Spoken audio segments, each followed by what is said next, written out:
important to talk about violence in Cayman because in Cayman we have violence, but it's not noticed as much as in the States, in Jamaica, in different parts of the Caribbean. As Caymanians, we're always, we never get to discuss problems that happen in our community. People are like either afraid of what others might say. We don't discuss enough. We tend to ignore things that make us uncomfortable, and I think that that's not the right way to approach a problem. Between January and October 2017, the Department of Children and Family Services received 408 reports of child abuse. This averaged to more than 1 report per day for the first 10 months of the year. While there are no national standards for youth-serving organizations in the Cayman Islands, the Ministry of Education has been working to create safer environments for Cayman's youth within schools and to help empower youth with safety skills lessons. We've been training our staff, our teachers, in Darkness to Light, which again looks specifically at sexual abuse, child sexual abuse prevention. And then we started incorporating the Child Protection Unit, which is a program that was developed by Committee for Children that looks at different kinds of abuse, but it's a training that's specific for teachers. And then in utilizing the Child Protection Unit lessons, we're looking at teaching primary school students basic safety skills.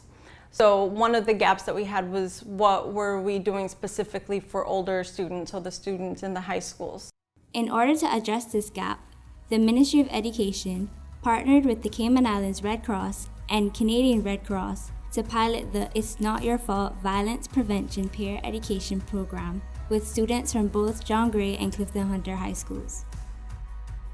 It's Not Your Fault is a program that looks at violence in general and child abuse specifically, and also at violence and child abuse prevention. So we look at child abuse prevention, bullying and harassment prevention, and promoting healthy dating relationships. So the idea is about promoting healthy relationships with children and youth. So we look at healthy relationships in families, and we examine what a healthy family is, what are children's human rights, and then when something goes wrong, what abuse and violence looks like in a family. The Cayman pilot was structured so that selected Year 10 students were chosen to undergo an intensive 2-day peer education training. The peer educators were all provided with a toolkit designed to foster these difficult discussions in a safe and respectful manner, as well as provide local resources should anyone need help. Year 10 students were then tasked to deliver these sessions with Year 8 students. The brilliant thing about peer education is just the fact that it really eliminates the generational gap that oftentimes you see happening when it's adults talking to young people about certain things, especially things that are a little bit more difficult and a little bit more sensitive. So the peer education methodology really, once you get the right peers who understand what they're doing and you have a good program that is evidence-based, you really end up being able to see the impact on that because you empower the peer educator delivers the message on to the peers, but that's not where it ends. They're going to talk about it with their friends, and the peer themselves are going to talk with their other groups of friends, so it really has this sort of butterfly effect. I think the peer education methodology is a really important methodology because kids connect with other kids. Very often their first source of contact when they have questions about difficult or challenging areas is to speak to another kid as opposed to an adult. So to have those peer educators delivering those big messages to our young people and for them to be in the school alongside them afterwards as point of contacts, it makes the world of difference from just hearing it from an adult in a classroom learning teacher type scenario. I think like the kids that we share the message to, they won't only keep it within their eights because they have older friends, they have younger friends. They will tell people like, oh, this will happen on this day, or like if they see us out in public and they're with someone else, they'll be like, oh, you see this girl? She taught me this and this and this. Like it won't only be in their year 8 circle. Giving them the content and the background on violence, but then they also get to practice and learn how to facilitate, give a presentation, ask effective questions, and just really feel empowered that they can go into a classroom and really make a difference. The difference with What's Not Your Fault and other peer education programs is that there's actually a role for adult facilitators to play, which is more hands-on than it is in some of the other programs. They gave us the ability to take charge, so I think that was really good. They let us do what we had to do to teach the class. They weren't like on our backs. They were there just to help us, but they gave us a turn to, you know, tell them what's really going on. And then the fact that like they jumped in like in case we like got messed up. They jumped in and saved us. Like, Yeah. they wouldn't let us look dumb in front of them. Yeah. They would jump in and like. I was a facilitator in the program, working with the peers who were also delivering the program with me. To me, it's a really, really important topic to address with young people, and it's a topic which isn't addressed in depth with students currently within our system. So I felt it was really, really an important thing to empower the students so they understood what their rights were. One of the most brilliant things that happens when you put the peer educators and then their adult facilitators, who are their teachers and school counselors, in a room together, is that you actually give them an opportunity to interact as equals in a lot of ways, and therefore, you know, you're able to humanize both sides a little bit more, and to really help to foster these bonds that really and truly is what's going to make a strong and safe school environment, is being able to have that additional resources. I mean, like our teachers were like the glue that they could fill in like all the gaps that we had ourselves. They were very helpful. Like they stepped in and explained. They expanded on the topic that the student was talking about, and like tell them you can come to me, and yeah. While It's Not Your Fault was developed in Canada, and what was delivered here was based on the Cayman context.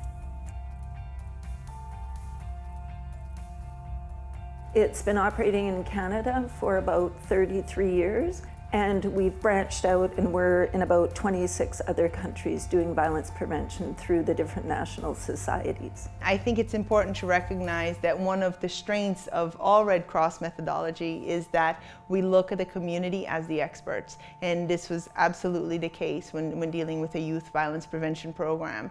At no point was it something that was imposed on us. At no point was it, well, because this works here, there, and everywhere else, it will work here. It was like, okay, tell us about this. Let's look at what we know about Cayman, and let's really trying to identify the things that are specific here and what are our priorities here. When we started this project, the first thing that we had to do was to gather the information that we needed that would drive what our lesson plans were going to look like. We had a focus group meeting with several stakeholders, from the Health Services Authority to the Family Resource Center, the Cayman Islands Crisis Center, the National Drug Council, the Royal Cayman Islands Police Services, including the Family Support Unit. The Wellness Center was also there, and there were other community partners who joined us so that we could discuss violence-related and child abuse-specific topics in the Cayman Islands. We distributed surveys to high school students. We surveyed them on their behaviors, experiences, and influences regarding to violence. And we were able to use this information to develop and localize our lesson plans. In addition to that, we also reviewed the many reports that have been done on violence in the Cayman Islands, including the Yolanda Ford's report and the Pan American Health Organization report on adolescent health and sexuality, and a few other reports that we used as well. And all that information helped us to be able to develop something that was appropriate for what is happening here in the Cayman Islands. It is really important to get to know the cultural differences, the different backgrounds, and all the parenting styles that sometimes can have a direct impact on the children and how they understand all the world that they are surrounded by. The fact that it looks at physical abuse, neglect, emotional abuse, as well as discipline and other areas was what really appealed to us, because we know that these other types of abuse are an issue. And in addressing these issues, the peer educators also ended up breaking local taboos. One session on poverty and neglect was composed of local photographs of homes in Grand Cayman, and the response from both the peer educators and the students was telling. What stood out from the training of the peer educators for me was just how surprised some of the students were to hear about the conditions that that a good amount of our children live in. You know, they live in some really difficult situations. A lot of them experience poverty. Many children that we come across experience neglect. And there are a number of children that are exposed to different kinds of abuse at the same time. And in the training with our peer educators, they didn't seem to be aware of the reality for some of our kids here in Cayman. They never believed, like they thought that was like in the States or somewhere else. Yeah, they never thought that happened in Cayman because they've never been in that situation or have never seen it. So they were like, wow, that happens here. They thought that was like the States or some other country. And then they don't hear about it like in Cayman, so they were like, really? Like, Yeah, my group was shocked. Yeah. They're not open to these type of stuff, so they wouldn't know and understand what would be happening right here in their hometown. We have like this image that everyone lives in like a proper house, and we're like such a beautiful island, and we don't have standards as like some people might have like these small little shacks to live in, and we mar that image, we like cover that image. That's why people didn't believe that it was so close to home here in Cayman.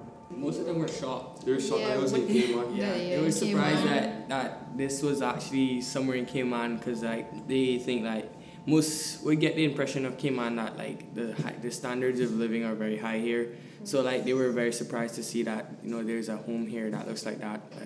People actually live somewhere like that here. Year 8 students also shared other real vulnerabilities that they and other young people face in Cayman, which is in line with the vulnerability of youth globally.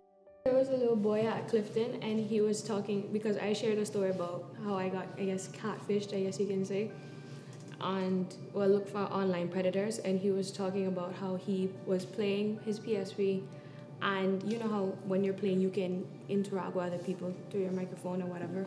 He was talking about there was his friend, this little boy's friend was saying that he wants a girlfriend. So the little boy's friend gave him the little boy's username or whatever and started talking to him as if he was a girl and saying he wanted to meet with her and going on very sexual with the little boy. He felt very uncomfortable, so he told his mom and they sorted that out. We know that that has a huge impact. When kids know that violence is wrong and they have a right to be protected, and we give them the language around the types of violence, and then we educate adults around them to be the safety net. So when adults see something happening that's wrong, they're aware of what it is, they know the signs, and they can help a child. And then we also educate kids on where to get help, so they know the resources in their community. And they know that adults are there and they're going to listen to them. So we've seen it have a really positive impact. And while violence prevention skills and awareness were the main goal of the pilot project, the experience and impact went beyond those lessons, especially for the peer educators. My confidence to speak in front of a crowd. Yeah, leadership skills. They're definitely. a big boost the now. leadership skills. Patience level. Oh yeah, patience. Being able to answer a question without reacting the way how you would put in your shoes. Like if they ask a question about abuse, if they ask you, what would you do someone was abusing you? Like you would empathy? say, oh, you talking about empathy? Yeah, like you would say, oh, I'm gonna beat them up as soon, so we have to, in a way, put it in our perspective. Like you gonna go report and stuff like that. So I think listening skills too, because not only did we have to talk, we had to listen to them talk to us, and we had to really understand what they were trying to get across. And just being able to understand people, to understand where they're coming from and what life's like in their shoes, you know, just being able to listen and to get a feeling of what's going on in their life. I learned a lot, like from like just not only like just going to the training day, but like interacting with children. I didn't just learn about the different topics we talked about. I learned about like the experience of being a teacher and like having to present. So it was good because like most time when we go to speak publicly, especially to people we don't know, like we have this tension and like we kind of have to, we hold back sometimes. So it was a good experience, learning experience in a whole. Yeah, for me too, because I normally have a problem with talking up public, and the program really helped me to open up how my stuff is. Like I lead people now, I like to lead people. But overall, it was a very positive experience for me. I was also extremely impressed with how well our peer educators did and how excited they were about the project and wanting to do more. You know, they're asking us, when do we get to do this again? It was fun. It was really fun. Like, me and Gabby were talking on the bus on the way from Clifton that we were going to ask you, like, if we could have done the same group again. We could have done it next year. Oh, and it's a good opportunity. And I learned a lot. I liked it because I learned a lot about myself, and like I learned like new things also. I like to make a difference, so this is very. Abuse in general is very emotional to someone going through any type of abuse, and now they'll know more about it and know that they can talk about it. We know that we have these students who are able to stand up to things now and who know what they know what resources are available to them, they know how to help friends, and they know how to intervene on some level. And so we hope that continues to grow. And in order for us to do so, we just have to make sure that the project carries on. Violence pervades every part of our life. We know that violence is happening in every country in the world. There's probably about 1.6 million people that lose their lives to violence. This is a global humanitarian catastrophe, and it's a public health issue that we need to address.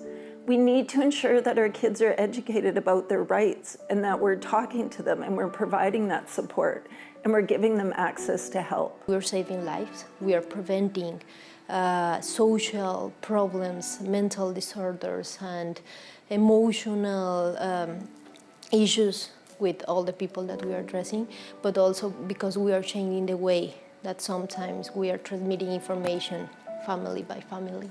I think children that are going through the abuse that we set or that we talk to them about are now able to understand the options that they have in order to get out of that situation, and will now seek help actively instead of just waiting for help to come to them. I think they got to learn as kids that most people just think of abuse as physical because you can see how it happens, and sometimes sexual, but they won't really know because they're so young.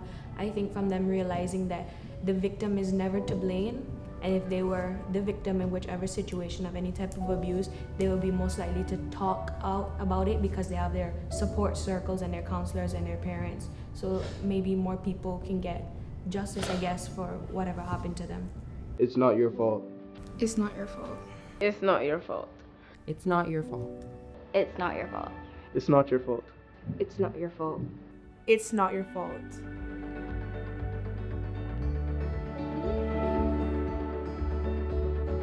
Thank you.